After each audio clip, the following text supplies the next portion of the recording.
Ô, Valéria, me diz uma coisa, de onde você me conheceu? Ah, então Porque, vamos lá. porque acho que você me conheceu em 2020, foi? Não sei. Não, Por foi, onde que foi foi? 2019. A primeira vez que eu te vi foi na Beauty Fair. Certo. Eu vi que você estava conversando com a Flávia Medeiros. Eu falei, nossa, esse professor ele deve ser bem famoso, né?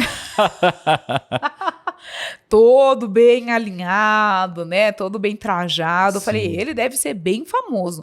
E como eu estava na Beauty Fair, mas eu não falei com você. Eu falei, eu não sei como que ele chama nem nada, eu não vou falar, né? Sim. Mas imediatamente, poucos dias depois, eu vi várias fotos suas. Eu falei, tá vendo? Ele é famoso, sim. Ele é famoso. E eu lembro que na época, aí já virou para 2020, porque a Beauty Fair é em setembro, né? Isso, setembro. Tá. Antes disso, eu comprei o seu curso de microagulhamento. Certo. Ou eu fui primeiro ou fui a segunda turma sua. Eu acredito que você foi a primeira ou a segunda. Tá, Foi bem no comecinho do meu Foi. curso online de microagulhamento. Isso, foi. Que pra mim foi 100% maravilhoso. E até hoje eu tenho material e eu faço microagulhamento. Sim. E eu sempre reviso, né? E aí virou 2020. Projeto Agenda em Alta. Gente, é muito, muito legal essas histórias, porque assim, quando virou 2020, né, Valéria, que as coisas pareciam que ia despontar, veio pandemia, Veio, né? foi. E os profissionais não... Todo mundo ficou meio perdido naquela época, sim, né? Sim. E aí a gente criou um projeto o projeto chamava Agenda em Alta na Estética, que era um projeto que eu já tinha antes, em 2019, no final de 2019, que eram lives 3 vezes na semana, Isso. segunda, quarta e sexta, se eu não me engano, 7h30 da manhã. 7h30 da manhã. E a gente, quando veio a pandemia, todo mundo meio que sem saber o que fazer, e a gente migrou o assunto sobre como vender, né? Como vender, mesmo sem estar atendendo ali de fato, né? Isso. Então, vender home care, estratégias de tratamento de emagrecimento mesmo à distância, Sim, né? sim. Teve pessoas, Valéria, que eu conversei, que na época estavam com clínicas paradas e montaram grupos de emagrecimento e começaram a vender pra caramba e faturaram mais do que faturavam antes da pandemia. Tá vendo só? Por conta Sim. disso. Eu lembro que das estratégias que você acabou de mencionar, eu peguei as vendas do home care. Sim. Então eu pegava, e, às vezes ia até a porta das empresas, pegava, ia até a porta das clientes, deixava lá nas portarias, também fiz, botei em ação também, para poder entrar, né, uma renda, né? E você continua, mesmo na pandemia, você atendia a domicílio ou ficou um tempão parada? Fiquei um tempo, Heitor, parada. Então, era uma época que eu já estava morando sozinha. Então, foi bem difícil. Porque, por mais que eu morava sozinha, é um entra e sai, né? Com muita rotatividade. Sim. Mas, eu falei, gente, agora eu estou dentro de uma caixa. Literalmente. Eu não fiz nada por uns 2 meses. Aí, eu também sou depiladora. Certo. Né? Então, aplico nas clientes, né? Epilação com cera quente. E as clientes já, o pelo começa a crescer. Aí, claro. Val, pelo amor de Deus, eu sei de tudo que tá acontecendo, mas me atende. E você, com certeza. Ai, graças a Deus, não quis. Não, mas aí era os EPIs a milhão, de cima e embaixo. Naquela época, a gente ficava um pouco confuso de o que fazer, será que era certo ou não? Face Shield, aquelas, né? Nossa, Face Shield foi... Valéria, uma vez eu fui inventar de fazer uma live de aula prática com aquela Face Shield. Máscara e Face Shield. Menina, mas eu suei tanto. Eu suei tanto. Se você passou pela pandemia atendendo assim com todos os EPIs e usou Face Shield, sabe do que eu tô falando. É isso mesmo. Gente, aquilo ali era horrível. Não, horrível. E eu lembro que eu e meu marido, só que na época a gente namorava, fui fazer uma adaptação com a Face Shield. Eu falei, gente, não tem como nós, fazedoras de limpeza de pele, que eu usava sempre a luminária de cabeça. Certo. Não dava para colocar Face Shield e a luminária. Então, estávamos tentando fazer uma adaptação para quebramos a luminária, para botar na Face Shield, deu certo em uma cliente, depois desmontou tudo. Não deu certo. Também não deu certo. É uma experiência que não deu certo. E aí, beleza, Valéria, passou a pandemia, como que você tá hoje? O que você faz? Como você faz para ganhar dinheiro na estética? Quais são os seus negócios hoje na estética? Então vamos lá. A pandemia, né? Vale ressaltar que estamos ainda enfrentando esse processo. É verdade, né? Ainda parece que eu esses dias viajei, né? Eu vi, pra Porto Alegre, né? Fui pra Porto Alegre e já tava usando máscara de novo nos aviões. No presencial. É o que eu acho um pouco confuso, né? Você usa máscara no avião, aí eles servem água e bolachinha e todo mundo tira a máscara. Então... Fica aquela coisa, ué. Ou usa ou não usa pra mim, entende? Pode nem oferecer, né? Se fosse mas enfim, não é o assunto de hoje, né? Eu quero trazer no próximo ano alguns médicos, especialistas em infectologistas. Legal. É porque assim, o nosso podcast ele é voltado à saúde e estética. Sim, então claro. assim, tem muito mais estética, mas a gente traz, todos os profissionais de estética também são profissionais da área da saúde, né? Sim. Mas essa questão eu vou trazer pro pessoal aí, tô fazendo alguns convites para trazer alguns profissionais dessa área aí também. Mas aí, do que a gente tava falando mesmo? Você tava perguntando como é que foi pra mim essa questão da pandemia, quais são os meus negócios. Isso, como é que tá aí hoje? Então vamos lá. A pandemia foi indo e aí os clientes foram voltando, aí foram entrando os clientes novos, a gente sabe, né? Que entra os clientes novos, às vezes os clientes... Tem os clientes que ficam sempre fixo com a gente ali todo mês. Tem clientes que se afastam, depois a gente tem que fazer um resgate com eles, né? E aquele trabalho... Tem toda essa rotatividade, né? Tem. Então, quando a pandemia foi foi cessando um pouco, eu já fui pegando meu celular, já fui mandando mensagem para os clientes. Olha, se você se sente confortável, estou entrando na casa dos clientes com máscara, pro pé, passando já álcool gel, se você quiser me direcionar para o seu lavabo, para poder higienizar as minhas mãos, não tem problema, para garantir que eu vou fazer os serviços estéticos. Na época, eu usava muito os jalecos de TNT. O volume de lixo era muito grande. Né? Os lençóis eram de papel, como a gente estava falando, lençol de TNT também, tudo descartável, né? Mas para a segurança do cliente ali. Então, foi indo, né, tudo mais. E você perguntou dos meus negócios de hoje. Como eu faço essa minha limpeza de pele por sucção, ela não é tão vista ainda, né, perante vários profissionais, mas por quê? Porque não foi algo que nós aprendemos, tanto no técnico quanto na graduação. Certo. Nós não aprendemos. Quem fez, você profissional fez estética, provavelmente aprendeu a limpeza de pele manual, com cureta. Acredito que nem com os eletrodos de vidro que vai no Indermo, você deve ter aprendido, né? Assim foi eu, pelo menos eu que fui formada em 2011. Certo.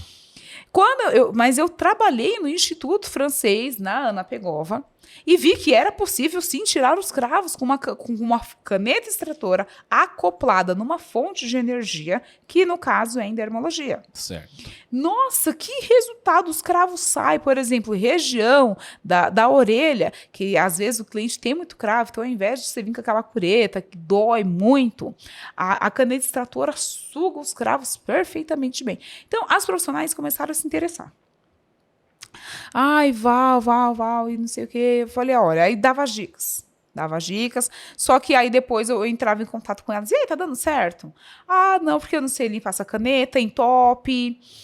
Eu não consegui tirar os cravos. Eu falei, não, tem alguma coisa de errado. Se eu consigo, por que você não tá conseguindo? Falei, bom, então eu vou ter que elaborar um curso. Comecei a dar os cursos presenciais, mas não tenho, né, estabelecimentos, então, como eu não trabalho em clínica, sempre fechei parceria com as minhas amigas que têm clínicas, né, então elas fechavam as agendas delas e... Se alocava. Não, tá. Aí eu falei, mas o online chega em mais pessoas. Sim. O online chega, então eu falei, agora eu vou fazer no formato online, que é... Eu acho que eu lembrei aquela época que a gente conversou, você também fez... mentoria, não fez? Sim. E eu falando aqui, eu falei, nossa, era para ter falado o que eu vou falar agora antes. Tudo começou, os meus trabalhos, viu, profissionais, voltado para vocês, começou através do Heitor. É verdade, a gente conversou. Você me deu uma mentoria gratuita, falando, Val, você trabalha em domicílio, tudo, então você tem um grande potencial para poder ajudar as profissionais. Então começa a fazer posts voltados a como, eu lembro perfeitamente, você falou, como montar a maca na casa do cliente, como preparar o ambiente ali para fazer uma drenagem, como isso, como aquilo. Eu peguei os insights e fui elaborando vários conteúdos. E aí eu comecei a fazer vários conteúdos voltados para atendimento em domicílio. Nisso, eu montei um e-book. Legal, eu lembro dessa época que você montou o e-book. Isso, fiz inauguração, fiz live, enfim. Montei um e-book de atendimento em domicílio. Depois comecei a dar consultorias também. Legal. Para as profissionais, consultorias. Se a profissional morasse próximo, eu ia até ela, ou a gente marcava algum lugar, se não era online também. Tudo com duração de 1 hora, e assim foi indo os meus trabalhos até chegar ao nível de E curso. você vê que é tão interessante, né, Valéria, que existem muitos negócios que podem ser feitos na área da estética. Muitos, O muitos. pessoal hoje, principalmente quem está se formando agora, ou quem ainda não tem muita noção de estética, acha que estética é só atender. Teve o episódio da Clélia, por exemplo, né, onde ela deu uma grande possibilidade e que vem crescendo muito, é que você trabalhar na área científica, técnica Sim. das empresas, Sim. na área da indústria, etc. E esse também é um outro mercado. Mas geralmente isso é quando a pessoa já tem uma expertise em algum determinado assunto. Exatamente. Que no seu caso, tanto é atendimento a domicílio, Isso. quanto a limpeza de pele por sucção também, né? É exatamente isso. Então, primeiro, até hoje eu dou várias estratégias, tanto no History e no Feed também. No Feed, se for olhar lá embaixo, tem um monte. Tem muita coisa. De atendimento em domicílio. Aí, como as profissionais começaram a perguntar muito sobre a minha limpeza de pele por sucção, eu falei, não, agora eu vou elaborar algo, né, melhor, né, para elas poderem ter esse acesso aí. Então, se você, profissional, acha que você vai passar o resto da sua vida atendendo cliente, às vezes a vida te surpreende e você vai ter que mudar aí a chavinha, porque tem que mudar daqui, porque eu tinha uma crença limitante terrível contra isso. É porque precisa de usar muito rede social, né, Valéria? Aliás, para você trabalhar com digital, você precisa ter uma... E não é algo que você nasce. Porque a gente não nasceu na era... Eu, particularmente, eu acredito que você também não nasceu numa era digital. Ah, não. A era digital foi entrando, né, na nossa vida, no nosso cotidiano, no nosso meio. Então, se adaptar com tudo isso, né? A gente que pegou a época de Orkut, MSN, Sim. viu todo a internet de escada, Nossa. viu todo o crescimento da internet hoje. A gente tem... uma internet quase intrínseco em nós. Né? Então, basicamente, a grande maioria das pessoas, a primeira coisa que faz no dia é abrir o Instagram, é abrir o WhatsApp, é abrir o Facebook, né? É abrir o YouTube, enfim, e aí vai. E vira uma forma do profissional abrir o seu leque, né? Então, Sim. canal no YouTube, o próprio Instagram, que é uma fonte de, vamos dizer, uma fonte de tráfego para você com que novas pessoas te conheçam, né? Exatamente. E você tá usando isso aí muito bem, né, Valéria?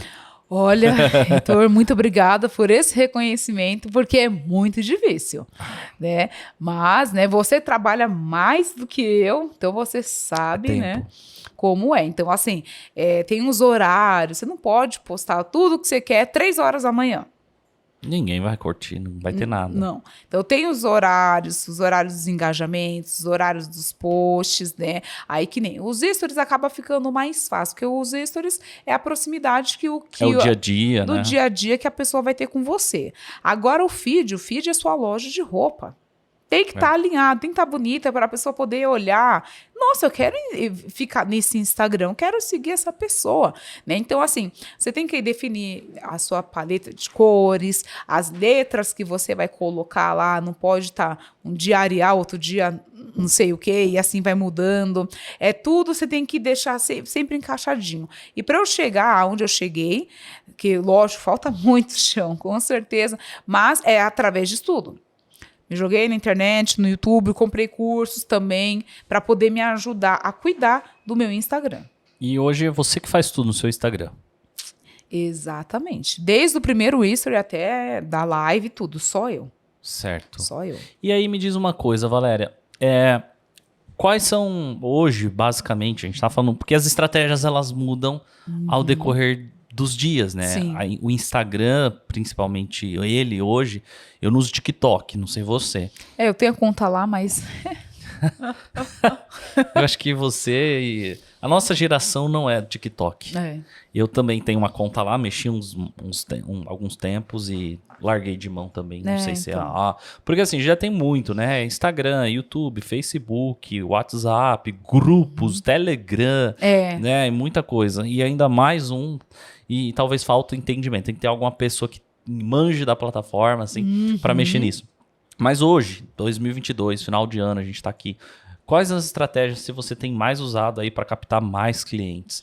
E o que você poderia ajudar essas profissionais? Quais são as dicas aí que você pode compartilhar? Então, para você, profissional, para vocês, profissionais, né, que querem captar mais clientes, logicamente que se acabamos de falar, não ouça, não deixe entrar por um ouvido e sair pelo outro. Use e abuse do próprio Instagram. É onde a maior quantidade de pessoas hoje se encontra. Você acredita que no